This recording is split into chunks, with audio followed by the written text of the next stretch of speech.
सृष्टि आदि वार्ता, ये सेवा विभाग दे दिया है। भगवान विष्णु की नाभि कमल से ब्रह्मा जी की भ्रकुटी से रुद्रावतार, पालन, सृजन, विनाश, सतोगुण, रजोगुण, तमोगुण के द्वारा अनंत लीलाएं। पर आप निकुंज में रसमयी प्रेममयी क्रीड़ा करते हुए अपने प्रेमियों के संग महासुख की वर्षा करते, स्वानंदिक विलासवान। तो जो इनके चरणों का आश्रय ले लेता है उसे अन्य किसी के आश्रय की जरूरत नहीं पड़ती, क्योंकि जितनी शक्तियां हैं, जितनी सिद्धियां हैं, सब इन्हीं के चरणों से प्रकाशित हैं। जो ऐसा नहीं जानते तो कभी कभी प्रश्न आते हैं कि प्रिया प्रीतम तो अत्यंत सुकुमार हैं, जैसे हमें रक्षा की जरूरत है तो अमुक देवता या अमुक ऐसा।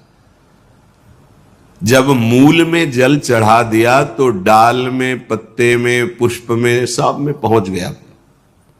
सबके मूल निकुंज बिहारी लालजू महाराज हैं। गीता जी में स्वयं कहते हैं, ऊर्ध मूल मधा शाखा मस्वत्थम प्राहुरव्ययम, मैं सबका मूल हूं। पर ब्रह्म की प्रतिष्ठा है हमारे श्री कृष्ण, और जो ब्रजेंद्र नंदन के रूप में प्रकट हुए वही निकुंज बिहारी लालजू अपने रूप से प्रकट हुए हैं। उपासक को अन्य आश्रय लेने की जरूरत नहीं है, क्योंकि अन्य कोई है ही नहीं। ये सब इन्हीं का विलास। पर जो निकुंज में बिलस रहे हैं तो दूरे सृष्टि आदि वार्ता, सृष्टि आदि वार्ता से दूर, क्योंकि सृष्टि की सेवा के लिए अंश रूप से आप विराजमान हैं भगवान विष्णु, ब्रह्मा, शिव रूप में आप ही विराजमान, दूसरा कोई नहीं। निज महापूर्णात्म शक्त्याश्रयात, इनकी आत्म शक्ति से ही यह विस्तार हुआ है। ये अपने आप को ही विस्तार को प्राप्त किए हुए हैं। संजीवत्यथ चेष्टते निज निजे कार्य तमेवाद्भुतम। आहा, ये अपने प्रेमी जनों को जीवन प्रदान करने के लिए, प्रेमी जनों का जीवन क्या है?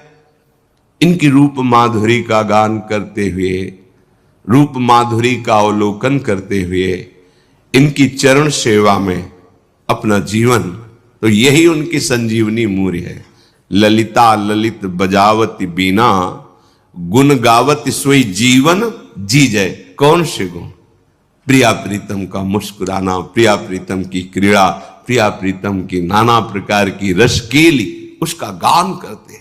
यही जीवन है रसिकों का। संजीवत्यथ चेष्टते, इनकी चेष्टा जीवन है प्रेमी जनों का। वो कोई प्रेमी ही जानता है। अपना प्रीतम, अपना प्यारा मुस्कुरा भर दे तो विश्व के सारे सुख लुटते घूमते हैं। फिर ये विश्वात्मा है, ये जो जो चेष्टा करते हैं, सखियां उनका गान करती हैं, उनका पान करती हैं। यही संजीवनी मूर्य है सखियों की। उपासकों की संजीवनी मूर्य है प्रिया प्रीतम का रूप, प्रिया प्रीतम का जस, प्रिया प्रीतम की महिमा। निज निजे कार्य तमेवाद्भुतम, वो सब अपनी अपनी सेवा में प्रिया प्रीतम को सुख प्रदान करने में बड़ा अद्भुत सुख अनुभव करते हैं। कैसे उस सुख का उदाहरण दे?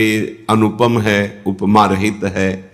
पर लौकिक भाषा में, जैसे अपने अत्यंत लाडले दुलारे इकलौते बेटे को मां पवा रही है, तो जब वो बालक पाता है तो उसको कैसा सुख होता है। पाव हो रहा है, हृदय उसका शीतल हो रहा है, तृप्ति मां को हो रही है। सखियों का हृदय प्रियालाल के प्रति कितना दुलार से भरा हुआ है। लाल ललना मिली यो शिरावत मोर, पावे कोई और, तृप्ति करे कोई और, ये महासुख है। स्वातंत्रम, सारी शक्तियां इनके अधीन है, किसी के अधीन नहीं है। परम स्वतंत्र न सिर पर कोई। परमम परेश, ये ईश्वरों के भी ईश्वर हैं। निकुंज बिहारी लाडली लाल। परमेश महा मानंदिक वृत्तिम श्रेय, परम स्वतंत्र परम महा आनंद वृत्ति युक्त होकर विलसते रहते हैं। ये अनुभव, ये आश्रय उसी को प्राप्त होता है जो रस का अनन्य हो जाता है, रसिक अनन्यों के संग से। हरिराम व्यास जी कहते हैं, तेई रसिक अनन्य जानवे। कौन है रसिक अनन्य? बोले जिनको विषय विकार ना हरिसो रति, तेई साधु मानिवे। तेई रसिक अनन्य जानिबे। तिनकी संगति पतित सु उद्धरे, जो बारक बर घर आनिवे। तिनके चरणों दक सो अपने, नख शिख गातिन सानिवे। तेई रसिक अनन्य जानिवे। वही रसिक अनन्य है जिनके हृदय में ये षट विकार शांत हो गए हैं, काम क्रोध लोभ मोह मद मत्सर। कैसे शांत हुए? हर्षो रति, हा हरि राधा। प्रिया प्रीतम के चरणार विंद में जिनकी प्रीति हो गई है, उस हृदय में ये षड विकार अपना अधिकार छोड़ देते हैं। अर्थात इन विकारों का स्फुरण ही नहीं होता। तेई साधु मानिवे, वही साधु पदवी को प्राप्त है जो निर्विकार और प्रभु के प्रेम से युक्त हृदय है। वही साधु हृदय है, वही रसिक अनन्य है। हरिराम व्यास जी कहते हैं, प्रियाजू की कृपा से ऐसे रसिकों की संगति मिले तो हमारा उद्धार हो जाए। अगर एक बार भी इनकी संगति कर ले तो व्यर्थ नहीं जाएगी।